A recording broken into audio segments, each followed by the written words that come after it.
Un très grand bonjour à tous, bienvenue. Bienvenue à tous justement à cette nouvelle session de webinaire consacrée au contrat EasyV et notamment dans sa modalité de gestion mandat d'arbitrage, en compagnie d'un invité de choix, à savoir Sébastien Racine, directeur adjoint de la gestion au sein de Louvre Banque Privée, filiale à 100 du groupe La Banque Postale. Bonjour Imen, bonjour à tous.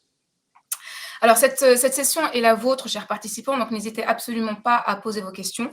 Il y a bien entendu une présentation, mais Sébastien est avant tout là justement pour éventuellement vous apporter son éclairage et des éléments d'explication sur ce que vous souhaiteriez approfondir. Donc du coup, sans plus tarder, nous partageons la présentation. Donc dans cette session, nous allons d'abord justement revoir ensemble les modalités de fonctionnement du mandat d'arbitrage au sein du contrat EasyV, le choix de ce mode de gestion, l'étendue du mandat, éventuellement le choix également de nouvelles orientations de gestion. Ensuite, nous verrons l'univers d'investissement. Puis nous évoquerons avec Sébastien l'allocation d'actifs, les différents mouvements opérés depuis le début de l'année, la situation en l'instant actuel. Et enfin, nous verrons quelques éléments de performance avec bien entendu le commentaire de Sébastien. Enfin, nous terminerons par juste un petit rappel du dispositif de communication et bien entendu par la session des questions-réponses. Alors tout d'abord, concernant les modalités de fonctionnement, dans EasyV. Donc, concernant le choix du mode de gestion dans un premier temps, le mode de gestion mandat d'arbitrage peut être choisi soit à la souscription du contrat EasyV, soit à tout moment en cours de contrat. C'est une chose qu'il faut savoir. Donc, l'ouverture de ce mode de gestion est systématiquement du coup associée à la signature d'un mandat d'arbitrage entre vous, chers clients, et l'assureur CNP Assurance qui délègue justement ce mandat d'arbitrage à Louvre Banque Privée. Concernant l'étendue du mandat, entre les mains de l'équipe de gestion de Sébastien, nous avons la sélection des supports permanents en unité de compte éligibles au mode de gestion mandat d'arbitrage. Nous avons également la répartition entre ces différents supports dans les versements effectués à l'intérieur des différentes orientations de gestion. La répartition, bien entendu, donc la sélection, la répartition, et puis les décisions d'arbitrage qui sont opérées. Le souscripteur, lui, s'interdit de procéder de sa propre initiative aux opérations qui sont définies au-dessus et il conserve en revanche tous les autres droits attachés au contrat, et notamment les options que vous avez la possibilité d'avoir dans votre contrat EasyV. On a donc la possibilité, de la part de Louvre Banque Privée, d'effectuer des mouvements dans les allocations d'actifs, chaque fois qu'il juge justement opportun de le faire. Ce qui est important de savoir, et on va le voir ensemble, c'est que nous avons plusieurs orientations de gestion qui sont proposées à l'intérieur justement de cette modalité de gestion. Et vous avez, vous, la possibilité, chers souscripteurs, de demander une modification de votre orientation de gestion à tout moment. Donc, deux choses à savoir, du coup, petit 1, la première, c'est que même si effectivement aujourd'hui, vous êtes en gestion libre, vous avez toujours la possibilité d'aller en mandat d'arbitrage en cours de vie du contrat. Et petit 2, vous avez cette possibilité d'opérer une modification de votre orientation de gestion à un instant T, si vous jugez justement opportun de le faire. Ce qu'il faut savoir à l'intérieur justement également de l'offre mandat d'arbitrage de EasyV, c'est que nous avons une large palette d'unités de compte, une palette qui se constitue à date en tout cas de 121 unités de compte, 119 fonds gérés activement, 3 ETF, répartis entre 31 sociétés de gestion. Et comme je l'ai indiqué tout à l'heure, on a des orientations de gestion différentes et qui correspondent également à des profils de risque différents. Et on a 5 profils de risque qui sont proposés à l'intérieur justement du mandat d'arbitrage d'EasyV, allant éventuellement du plus prudent au plus audacieux, avec une proportion de plus en plus importante d'unités de compte au fur et à mesure, bien entendu que le profil de risque est plus plus risqué, et donc avec une mention simplement sur le fait que nous avons bien entendu un mandat spécifique à l'intérieur du mandat d'arbitrage sur lequel nous n'allons pas nous attarder aujourd'hui avec Sébastien, mais qui est le mandat Easy Action Citoyen qui correspond en fait à l'allocation dynamique que l'on a. Mandat qui fait l'objet pour le coup d'un reporting semestriel sur des indicateurs extra-financiers et qui fait l'objet également en fait d'une vidéo de la part justement de son gérant, Adrien Rosaire, voilà, tous les semestres. Alors, un univers donc étoffé, on va le voir dans un instant, et un univers qui est durable également. Et là, je vais laisser donc la parole à Sébastien. Très bien. Alors, ce qu'on peut en dire tout d'abord, évidemment, Imen, tu viens de le dire, on est là pour construire des portefeuilles, et pour construire des portefeuilles, il faut une allocation d'actifs, bien sûr, mais surtout, il faut avant tout, pour démarrer, des supports d'investissement. Donc, ça vient d'être évoqué, on en a plus d'une centaine, plus de 120 supports d'investissement. Euh, L'idée, c'est d'avoir évidemment la possibilité d'investir sur un maximum de classes d'actifs. Ça n'aurait aucun sens de n'avoir, par exemple, que des supports d'investissement sur les actions américaines, sur les actions européennes. Donc l'idée, c'est d'avoir sur les actions, sur l'obligataire, c'est-à-dire les produits de taux, et sur le monétaire, un maximum de supports d'investissement pour être en capacité d'investir sur différentes zones géographiques. Donc on a des fonds, des supports d'investissement sur les actions européennes, sur les actions émergentes, actions chinoises, actions américaines, etc. Également sur différents styles de gestion, sur les petites valeurs, les moyennes valeurs, les grandes valeurs, en termes de taille de capitalisation, etc. Et sur l'obligataire, on peut également jouer sur des échéances court terme, moyen terme, long terme, sur les emprunts d'État, sur les emprunts privés, sur les États-Unis, sur l'Europe, etc. Donc l'idée, c'est d'avoir avant tout une palette très large pour être en capacité d'adapter le portefeuille au contexte de marché. Et donc, on fonctionne comment? C'est une équipe de 5 personnes dont j'ai la charge qui sélectionne les fonds avec une trentaine de sociétés de gestion. Donc, on est en ce qu'on appelle en architecture ouverte. On travaille aussi bien avec Fidelity qu'avec la Banque Postale AM, avec AXA IM, avec toute une série de sociétés de gestion, toute liste de sociétés de gestion, pour avoir la meilleure offre possible et pour pouvoir, je le répète, investir sur le support et les supports qui nous paraissent les plus pertinents pour construire le portefeuille. Alors, on va évidemment, quand on sélectionne un fonds, étudier son comportement, c'est-à-dire sa performance passée, sa volatilité, est-ce que la performance est régulière ou très heurtée. On va étudier également tous les aspects qualitatifs, qui est l'équipe de gestion, comment elle est constituée, comment elle travaille, etc. Donc il y a tout un travail d'analyse, c'est une grosse partie grosse partie de notre temps qui consiste à essayer de comprendre le fond, le suivre, d'un point de vue aussi bien quantitatif, performance, niveau de risque, etc., que qualitatif, qui est le gérant, qui est l'équipe derrière, comment il fonctionne, etc. Ce qui a évolué au cours des dernières années, j'ai envie de dire, et qui continue à évoluer et à prendre de plus en plus d'ampleur, ce sont les aspects extra-financiers, c'est-à-dire ESG, c'est-à-dire se basant sur des critères d'environnement, sur le social et sur la gouvernance. Donc au-delà du financier, on va regarder maintenant de plus en plus dans les supports d'investissement dans lesquels on investit, le côté éthique, durable de ces supports d'investissement. Ce qu'il faut retenir d'abord, c'est qu'on a décidé de ne sélectionner que des fonds durables sur les critères SFDR. Je m'explique. Depuis le 1er janvier 2023, l'Union européenne, la Commission européenne, le Parlement européen ont décidé que tout produit d'épargne vendu dans l'Union européenne devrait faire l'état d'une notation, d'une estimation de son niveau de durabilité.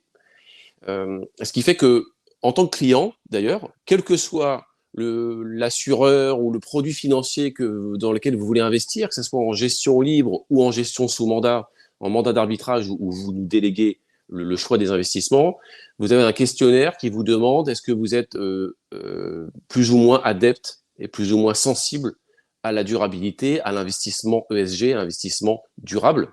Et donc, nous, on doit s'adapter à ça. On s'est adapté à cette réglementation. Et de toute façon, c'est un phénomène qui est inéluctable, c'est le sens de l'histoire. Et le groupe auquel on appartient, donc Easy Bourse, appartient à la Banque Postale. Louvre Banque Privée appartient à la Banque Postale. Donc, on est dans un groupe qui se veut très engagé en termes de citoyenneté, de durabilité. Donc, on suit cette tendance à fond. On s'engage à avoir des investissements de plus en plus durables. Concrètement, ça veut dire, par exemple, que quand on sélectionne un fonds, il doit soit avoir le label ISR. Vous pouvez aller sur le site internet labelisr.fr. C'est le ministère des Finances qui délivre des labels.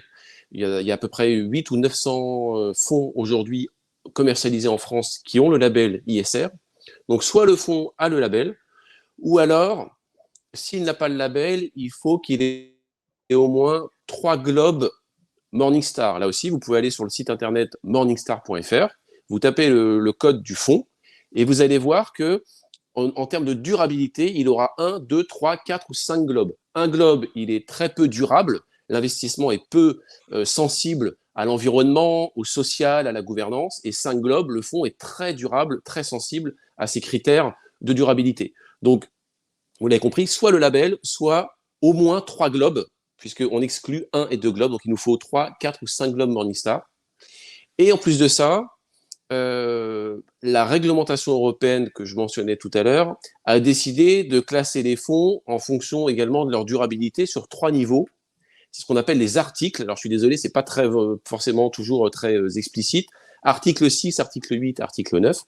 Donc, tout fonds dans lequel vous investissez, soit personnellement en gestion libre ou via la gestion sous mandat, le mandat d'arbitrage, tout fonds doit indiquer publiquement dans les documents qui sont disponibles sur les sites internet ou dans les bases de données publiques, doit indiquer s'il est article 6, 8 ou 9. Article 6, ça consiste à dire je n'intègre pas du tout dans mon process de gestion, dans ma stratégie, de critères extra-financiers. Ce n'est pas ce que je propose. Ça, ce sont les fonds article 6. Article 8, on intègre, le gérant dit j'intègre dans mon process de gestion des critères ESG, environnement, social, gouvernance. Article 9, c'est encore plus poussé, c'est je cherche à avoir un impact très concret, très marqué en termes de durabilité. Concrètement, un fonds qui n'investit que sur des éoliennes va avoir la possibilité d'être article 9. C'est assez rare, puisque avoir un impact financier très puissant, très fort sur la durabilité, c'est dur à prouver qu'on est 100% durable. Donc, c'est assez rare. Donc, ce qu'on a décidé, c'est d'interdire les fonds article 6 qui n'intègrent pas de durabilité et de ne sélectionner que des fonds article 8 ou 9. Donc, voilà, vous avez des fonds qui ont soit le label, soit 3, 4, 5 globes et de toute façon qui ont aussi, d'un point de vue de la réglementation européenne, la classification article 8 ou article 9, c'est-à-dire qui dit publiquement j'intègre dans mon process de gestion des critères de durabilité. Tout ça, vous le retrouvez, je le répète, sur la charte ESG, qui est assez bien faite sur notre site internet. Imen pourra peut-être Oui, compléter pour alors, fournir les informations oui, là-dessus. alors vous le retrouvez effectivement sur le site de Louvre-Banque Privée, mais vous le retrouvez également et surtout sur justement donc, notre site à nous, puisque nous avons effectivement pour intention de vous pousser. Alors là ici, ce n'est pas très visible, mais en fait un document de parti pris en matière de durabilité et des tableaux de durabilité en ce qui concerne d'un côté le mandat d'arbitrage et de l'autre côté justement donc les portefeuilles conseillés que l'on propose en gestion libre. Et ce qu'il faut savoir, c'est que vous avez à l'intérieur par exemple donc du document de parti pris et à l'intérieur de ce tableau des informations effectivement générales sur les caractéristiques ESG, la part minimale d'investissement durable sur laquelle on va revenir à l'instant, le pourcentage minimum aligné à la taxonomie européenne, la prise en compte des principales incidences négatives sur les facteurs de durabilité et tout un tas d'autres informations sur la manière justement dont en fait l'équipe de Sébastien prend en considération justement cette dimension durable. Ce qu'il faut savoir, c'est que le régulateur a un regard de plus en plus poussé justement sur en fait cette dimension durable et sur notamment la classification article 8, article 9. Donc il ne s'agit pas juste uniquement en fait de déclarer symboliquement ce qu'il en est justement donc du fonds. On a une certaine exigence de la part du régulateur à ce que en fait la déclaration soit suivie d'actes en l'occurrence avec, encore une fois, une certaine supervision. Depuis le début de l'année, c'est ajouté à l'ensemble de ces éléments donc, de critères de sélection qui existaient déjà l'année dernière, pour le coup, se sont ajoutés des seuils donc, d'investissement durable minimum.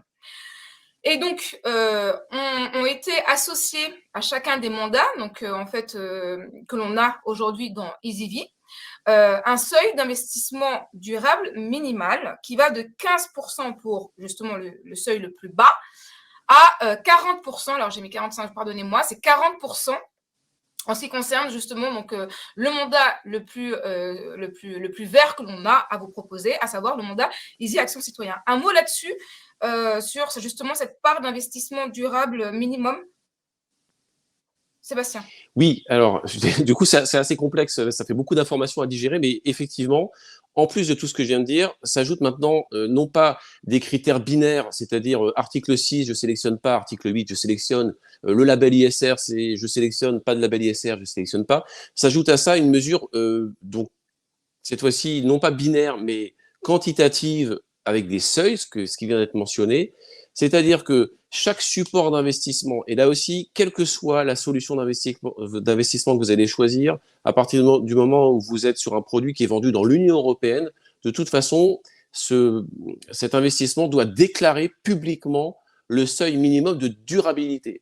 Donc, c'est-à-dire, quel est concrètement, dans les investissements qui sont faits, en actions, en obligations, la part du business ou de l'investissement qui est durable. Un exemple, si vous investissez en direct dans une société qui fabrique des éoliennes, eh bien, on va, nous, avoir la possibilité de dire, bah, ce titre, 60% de son activité, ce sont des éoliennes qui participent à la transition énergétique, etc. Donc, on estime que son niveau de durabilité est de 60%. On va également pouvoir faire ça sur des critères non pas environnementaux, mais sociaux. Si la société a une politique très marquée en termes d'inclusion de personnes en situation de handicap, sur une politique salariale d'égalité homme-femme, par exemple, tous ces critères-là vont être pris en compte titre par titre, et ce qui fait que le gérant chez qui on va investir, chez Fidelity, chez AXA, dans chacun des titres qui est dans le portefeuille, il va donner un niveau de durabilité, et le fonds va s'engager à un minimum de durabilité. Et nous-mêmes, sur les mandats, on s'engage à un minimum de durabilité. Donc, ce sont des critères qui sont à l'appréciation de la société de gestion et de nous-mêmes pour savoir si un investissement est durable ou pas. Et donc, c'est en faisant la somme pondérée de tous ces investissements qu'on est capable de dire aujourd'hui, tel mandat est durable à 24%. Donc ça, c'est la photo. On fait la photo toutes les semaines. Voilà le niveau de durabilité de nos mandats. Et de manière publique, nous, on s'engage, c'est ce qui a été mentionné par Hélène, on s'engage, selon le profil de gestion, à être durable au moins à 15%, ou 20%, ou jusqu'à 40%. C'est le minimum qu'on vous garantit en termes de niveau de durabilité des investissements. On est sur une allocation dynamique, justement, donc chez Louvre Banque Privée, et notamment dans l'équipe de Sébastien. Et depuis le début de l'année, par exemple, nous avons eu 6 nouvelles allocations qui ont été opérées au niveau des différents mandats de gestion. Donc là, en l'occurrence, la dernière en date est celle du 24 mai.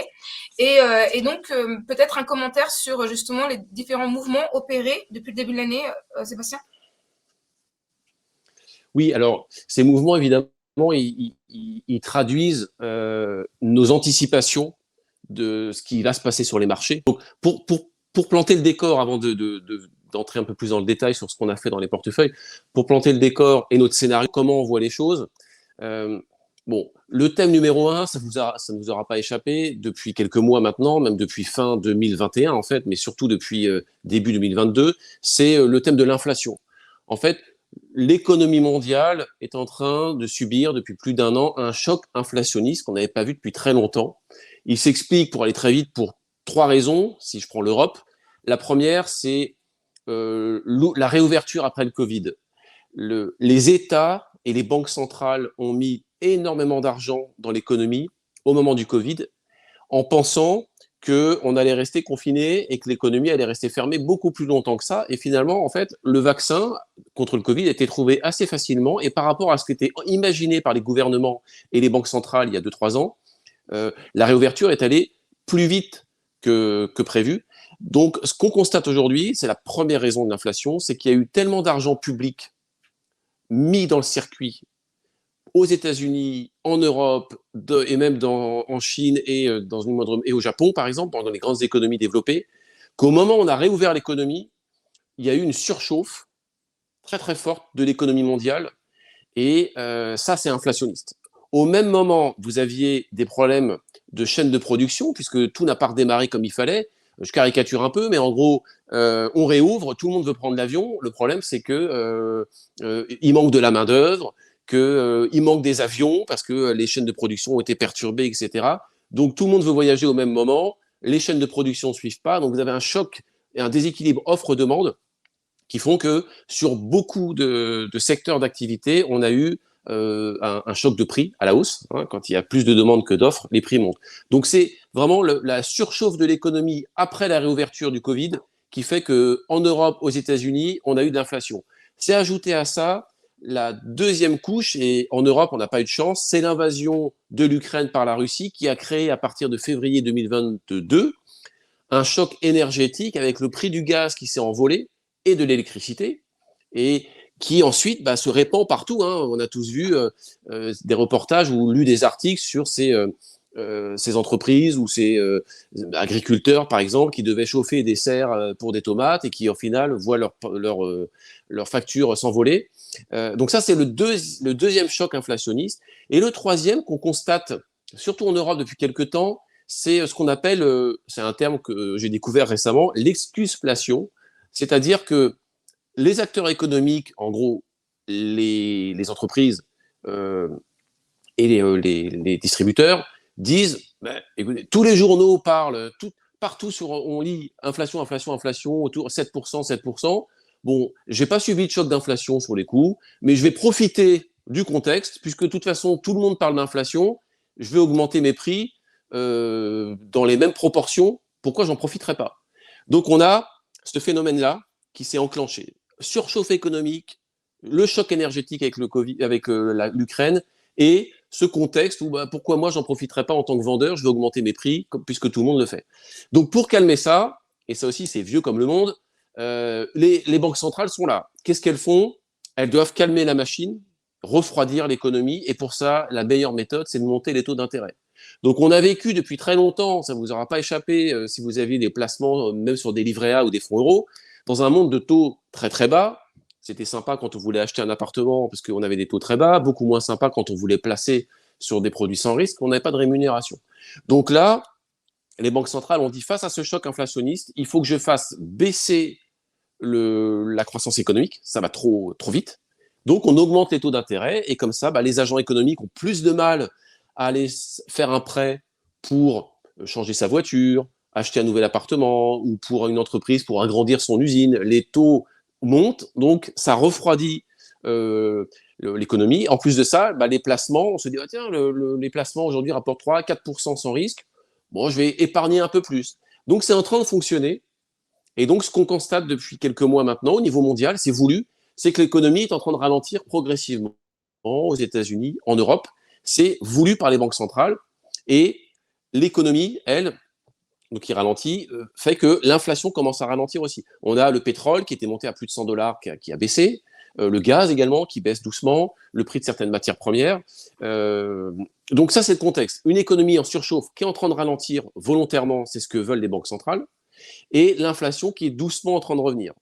Par contre, le problème, c'est que, vous l'avez compris, la Banque centrale européenne, ou la Fed aux États-Unis, peut ralentir l'économie et calmer un peu les pressions inflationnistes. Par contre, c'est très difficile, c'est presque de la psychologie collective, de convaincre les agents économiques de ne pas participer à la fête de l'inflation. En gros, de dire à Nestlé, à L'Oréal, à Coca-Cola, arrêtez de profiter du contexte pour monter les prix. Et il faut également que dans l'inconscient collectif, on puisse intégrer le fait qu'il ne faut pas demander trop d'augmentation de salaire. Vous voyez, ça c'est compliqué. Une banque centrale, elle va avoir du mal à convaincre les salariés de ne pas demander trop d'augmentation de salaire, sinon ça entretient l'inflation, ou à convaincre les grandes entreprises ou les plus petites d'arrêter d'augmenter les prix.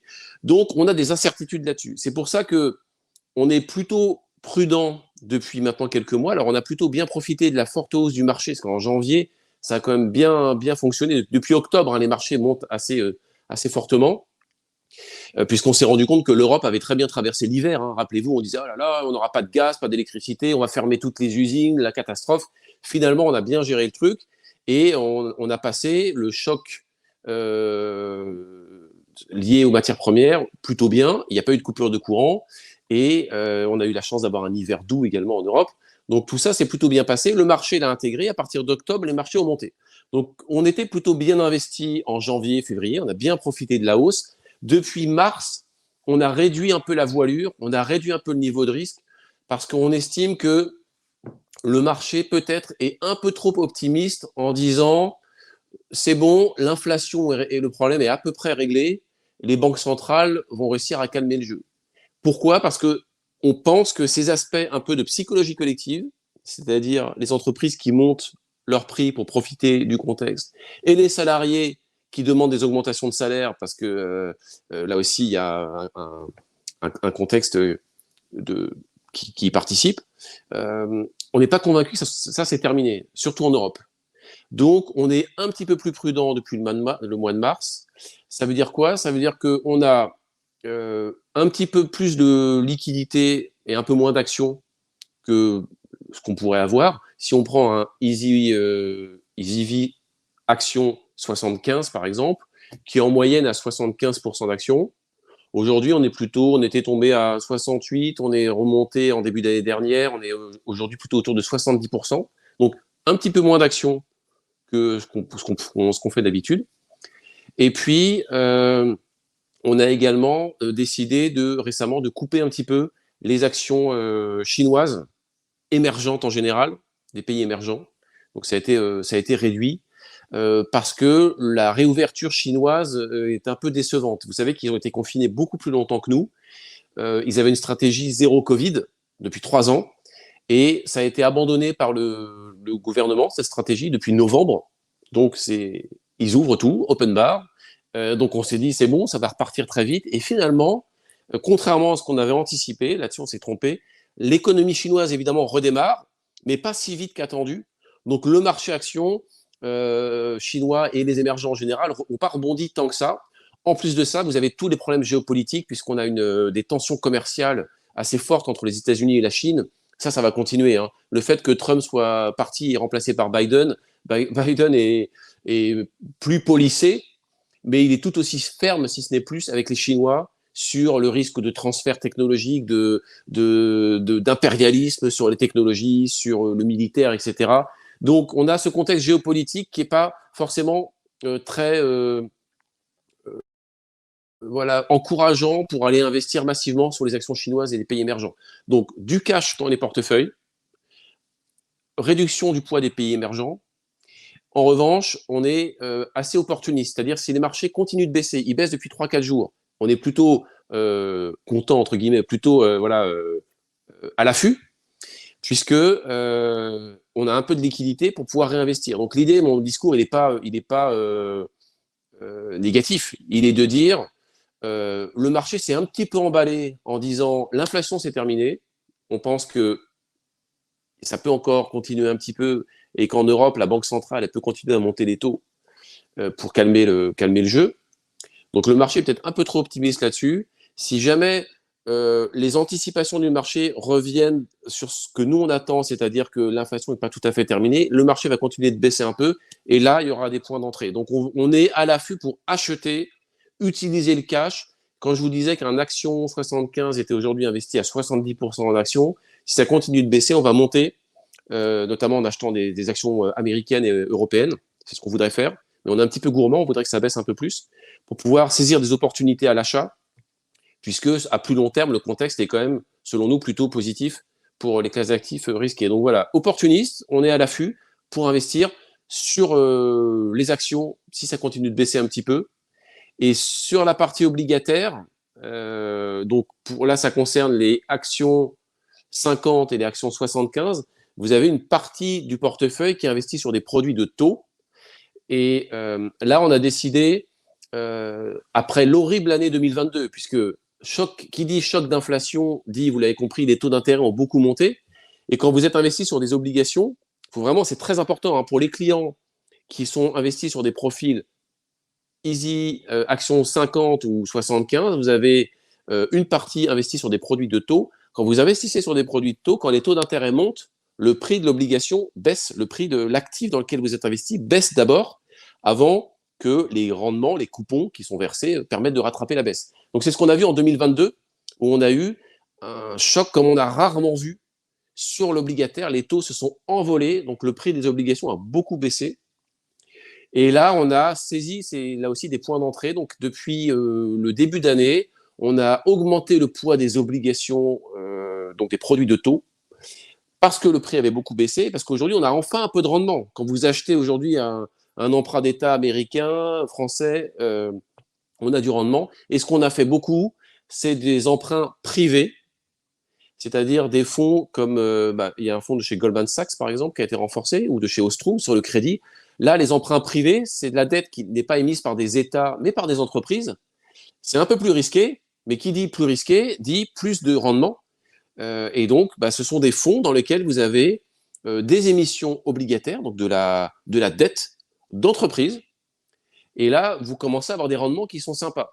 C'est ce qu'on a fait en début d'année, donc d'investir sur des emprunts privés et d'augmenter le poids de l'obligataire dans les profils, parce que vous l'avez compris, il y avait quand même des opportunités enfin à saisir, après des années et des années de taux à zéro et aucune création de valeur.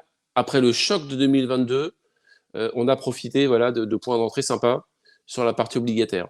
Voilà en gros ce que je peux vous dire sur notre stratégie actuellement. Là, on voit la liste des UC actuellement utilisés. Donc, on a dit que justement, la dernière opération en date du 24 mai pour le coup.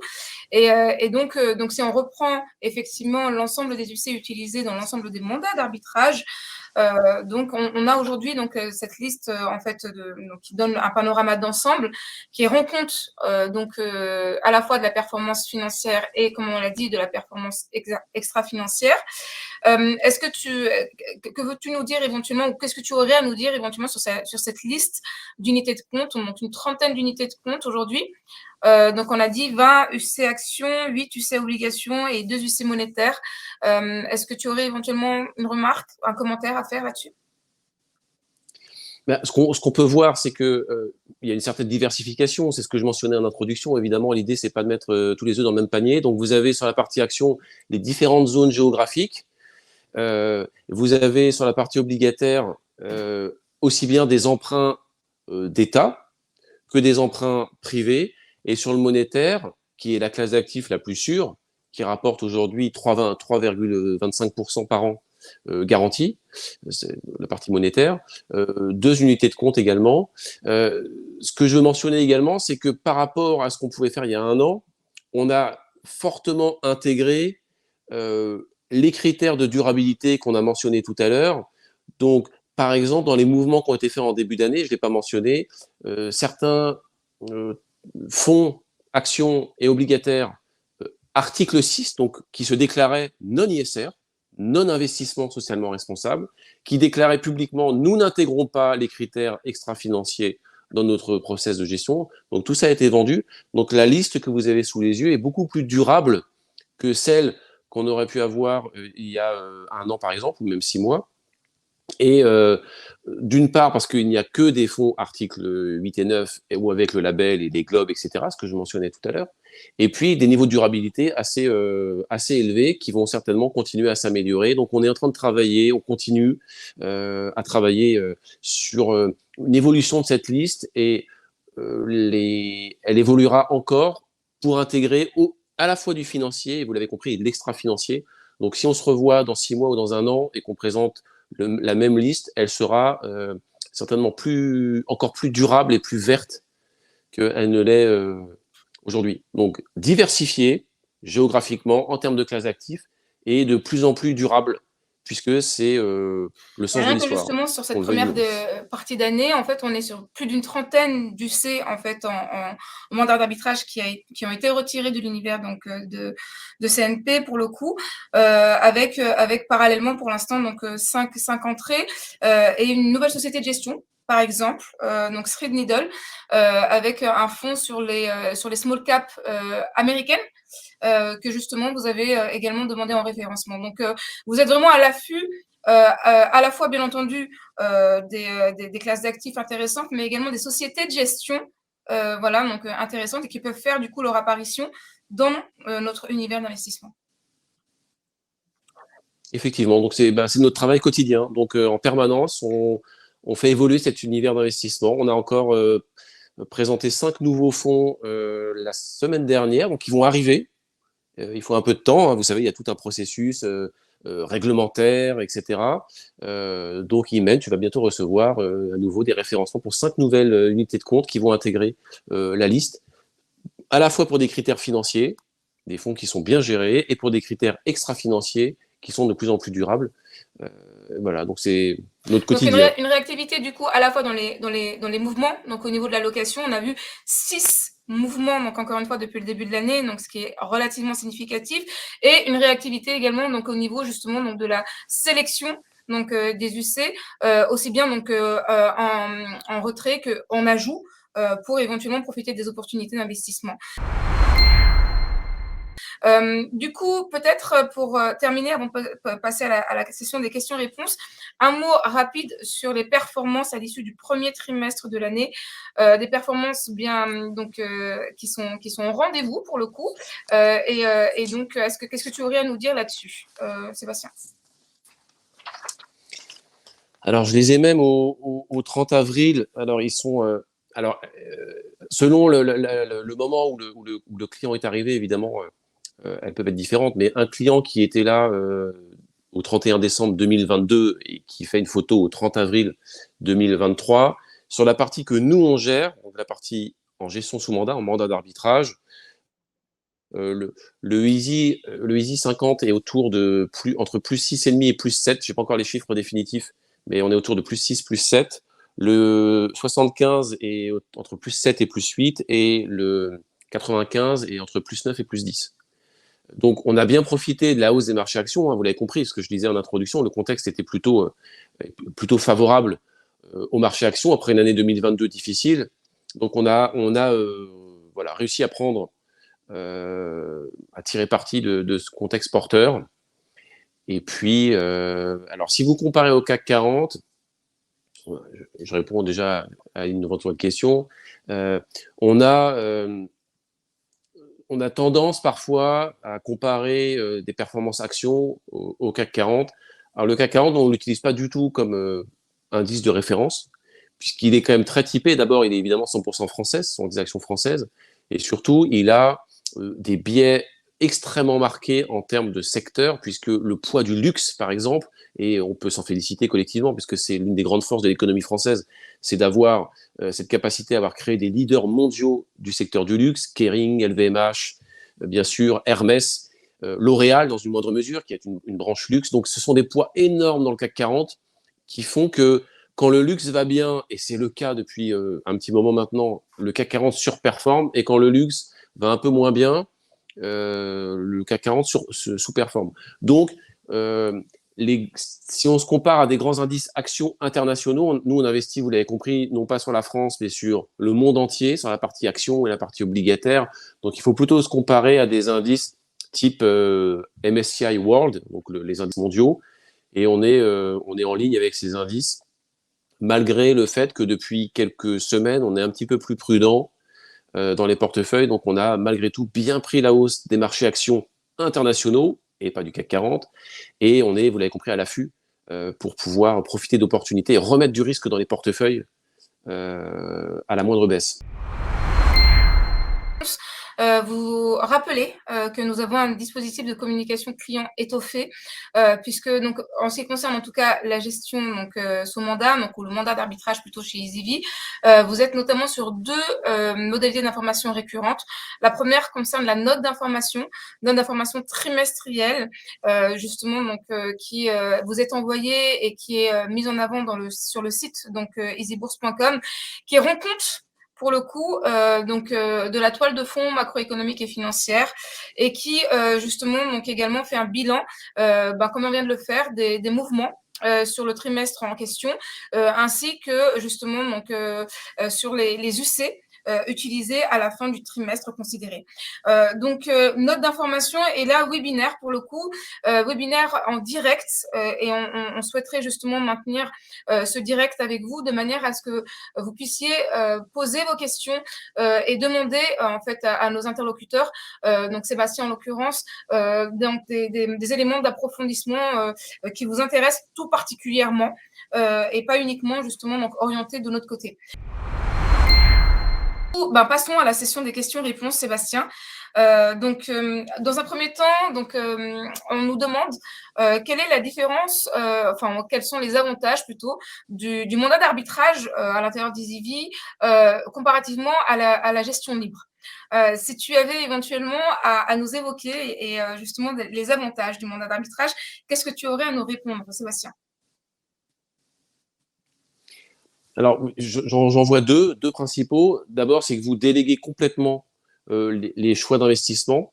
Donc, on va essayer, alors évidemment, on n'y arrive pas dans 100% des cas, mais le plus possible d'anticiper les mouvements de marché et d'adapter les portefeuilles à nos anticipations. Par exemple, ce que je mentionnais tout à l'heure, quand on estime que le marché est un peu trop optimiste, par exemple sur la résolution du problème de l'inflation, on va réduire un peu le poids des actions, être un peu plus prudent. Et quand on estime que le marché s'est ajusté et que la réalité correspond à ce qui est anticipé par le marché, eh ben là, on peut saisir des opportunités à l'achat. Donc, on va être dans la capacité, même si on n'y arrive pas dans 100% des cas, évidemment, de profiter justement d'aberrations de marché, c'est-à-dire que par moment, le marché est trop pessimiste, il faut acheter. Par moment, il est trop optimiste, il faut vendre.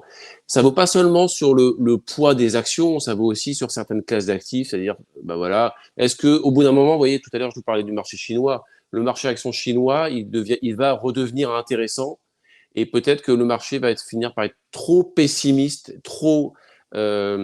exactement trop sévère avec la classe d'actifs et qu'il y aura des points d'entrée sur cette classe d'actifs. Donc que ça soit sur le poids des actions, les zones géographiques, sur la partie obligataire, je disais tout à l'heure que après des années où on était très peu investi sur l'obligataire et que l'obligataire a vu ses prix s'effondrer en 2022 avec la hausse des taux, hop, on a saisi des opportunités et on a acheté des fonds investis sur des produits de taux, notamment des emprunts privés, ce que je mentionnais tout à l'heure, pour profiter du niveau de rendement. Donc il y a cette réactivité pour essayer de profiter des mouvements de marché.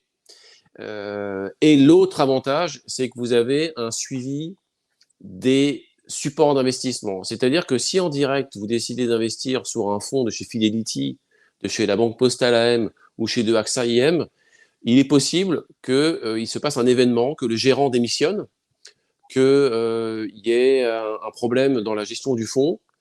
Et nous, ça, on le suit. On le suit de très près. Donc, quand il y a des mouvements dans les équipes de gestion, donc tout l'aspect risque des supports dans lesquels on investit est suivi de très très près. Et on a tous en tête des exemples, celui de 2019 par exemple, je ne sais pas si vous l'avez en tête, mais celui de la société H2O AM, où cette société de gestion avait des super performances, investissait sur des supports, des classes d'actifs assez risquées, et où encore aujourd'hui, on a des clients dans le réseau Louvre, puisqu'on travaille aussi avec le réseau Louvre, bien sûr, nous disent, j'ai encore des fonds de chez H2O que j'ai achetés tout seul dans mon coin, qu'est-ce que j'en fais?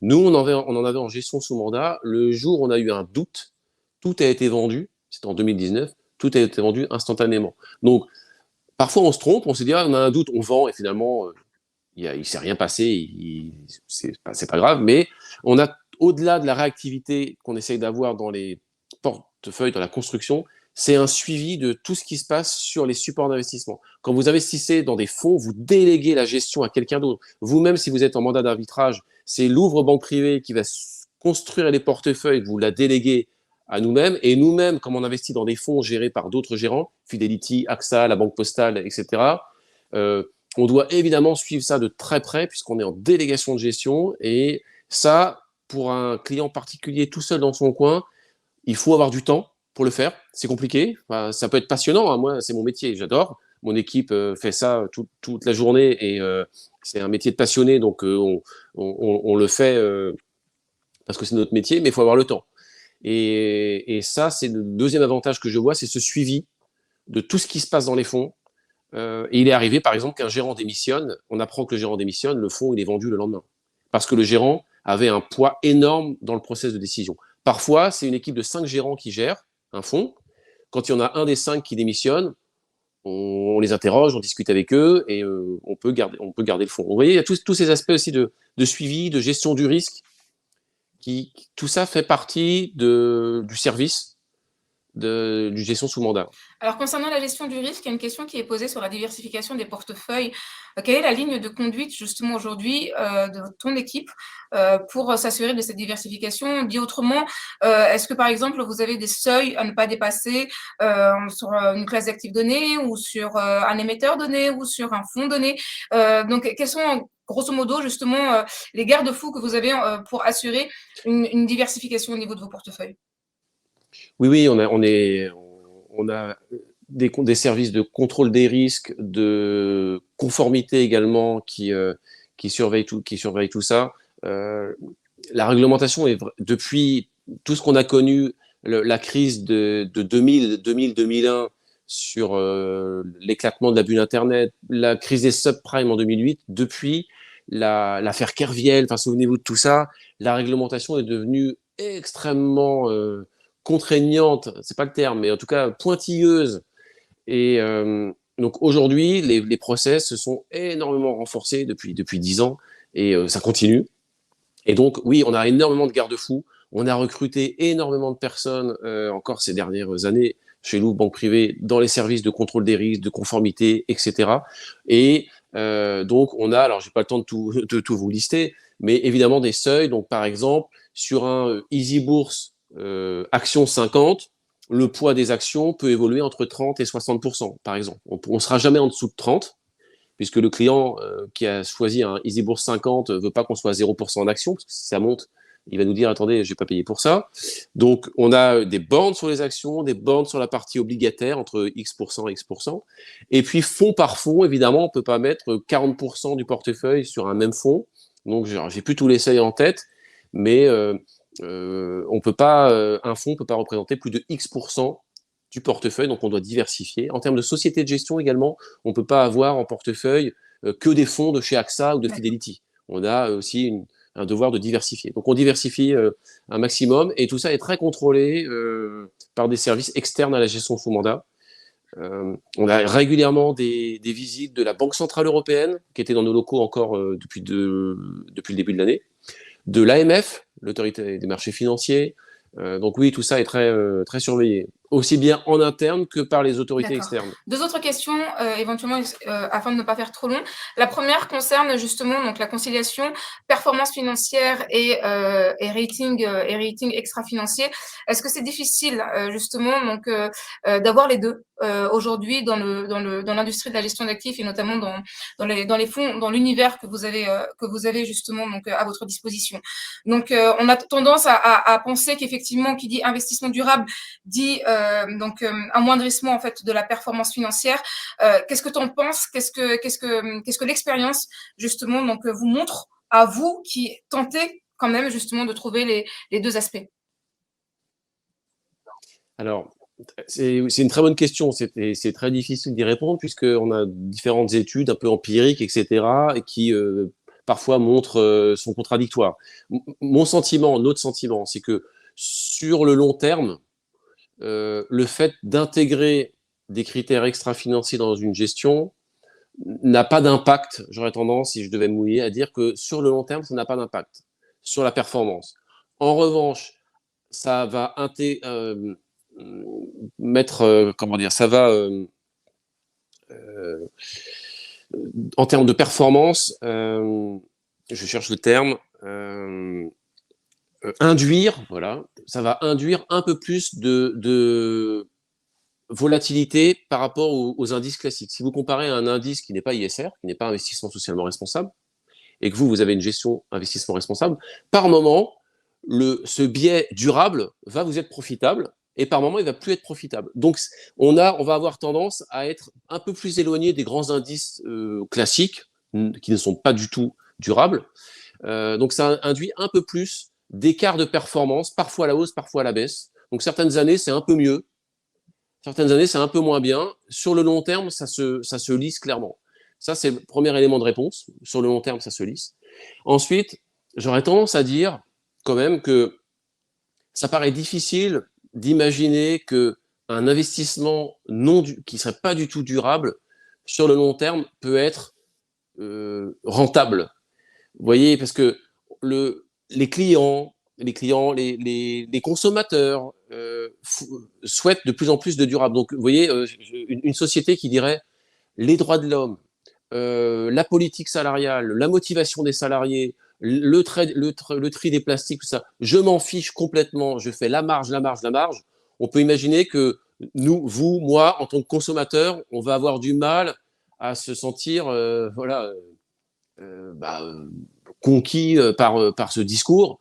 Les nouvelles générations sont de plus en plus sensibles à ça, de consommateurs. Donc, on imagine bien que les consommateurs veulent, pour les voitures, les produits de grande distribution, les produits d'épargne, etc., de toute façon, de plus en plus de durabilité.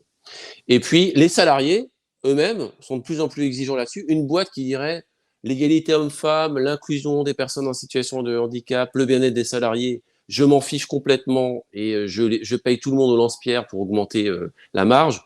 On peut imaginer la démotivation et ensuite la perte de performance pour l'entreprise. Donc le monde évolue en ce sens. Les attentes des salariés, des consommateurs, de nous tous, elles évoluent en ce sens.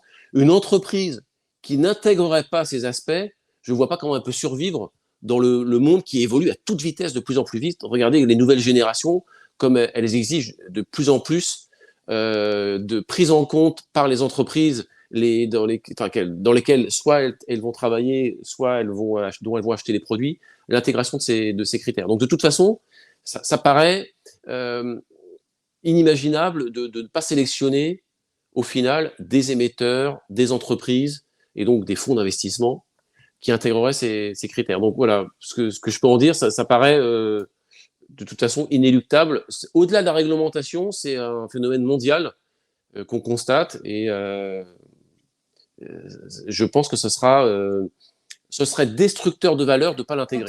Entendu, Sébastien.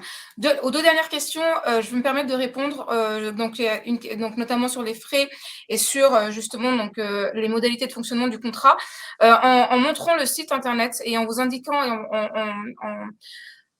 justement l'invitant Laurent, pardonnez-moi, et Mathéo à aller notamment sur la page consacrée à l'offre EasyV. Ici, donc deux justement documents en particulier à envisager. Bon, le premier, c'est la liste des supports. Donc, on parlait tout à l'heure de l'univers d'investissement. Donc ici, vous avez la liste des supports, une liste que nous sommes en train de revoir pour justement y apporter plus de visibilité et plus de clarté. Donc voilà, donc notamment en forme de, comment dire, avec une segmentation par classe d'actifs. Mais en tout cas, vous avez cette liste-là dans son exhaustivité, donc sur cette page consacrée à l'offre EasyV. Et concernant notamment les frais et les modalités de fonctionnement, je vous invite à aller ici dans les conditions générales. Voilà, donc conditions générales qui vous amènent justement donc à avoir des informations. Donc là, le dernier en date, donc date du 1er mai. Donc ce sont des informations, c'est un document qui vous rend compte de tout ce qui est frais, notamment et modalités de fonctionnement, pour comparer notamment donc le contrat EasyV à éventuellement d'autres contrats donc d'assurance vie. Donc voilà, donc j'invite notamment Laurent et Mathéo à regarder ces documents-là qui du coup rendent compte voilà, des spécificités que vous demandez en l'occurrence. Merci énormément Sébastien, merci pour ton éclairage. Voilà, merci pour les informations que tu viens de nous évoquer. Et puis merci chers participants également. Nous vous donnons rendez-vous donc lors d'une prochaine session, sans doute trimestrielle, avec Sébastien pour de nouveau envisager les actualités justement donc du mandat d'arbitrage. Merci énormément Sébastien en tout cas. Merci à vous pour votre écoute et puis à bientôt. À bientôt Sébastien.